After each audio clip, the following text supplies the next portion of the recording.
of Hormuz deal with Oman being finalized, Iran's foreign ministry. Iran's foreign ministry said on Wednesday that a deal with Oman on a route through the Strait of Hormuz is being finalized, but added that the U.S. and Israel still pose a danger to ships in the vital waterway. Iran's foreign ministry spokesman, Esmail Baghaei, said in an interview with the country's state broadcaster IRIB that talks with Oman on the reopening of the Strait of Hormuz have been positive and Iran and Oman have come to an agreement on the geographic characteristics of a shipping route in the key waterway.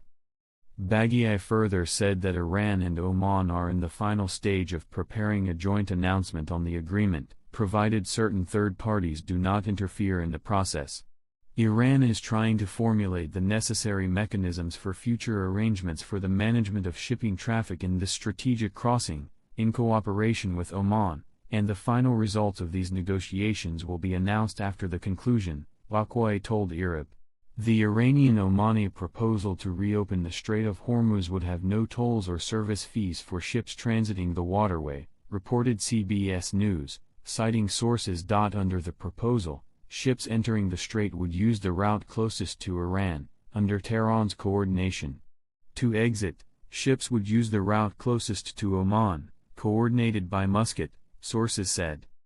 The proposal would also exclude tolls or service fees to transit the vital waterway, a major sticking point in the various talks held between the U.S., Iran, and mediators. If approved, the U.S. and Iran would return to the negotiating table under terms set out in the Memorandum of Understanding signed in June, which calls for a 60-day period of free transit through the strait. Iranian Foreign Ministry's Telegram page shared that Baghaei, however, pointed out that many factors contributing to insecurity in the strait are still in place, and cited the U.S.'s declared naval blockade on Iran and other aggressive and threatening actions against Iran and its interests.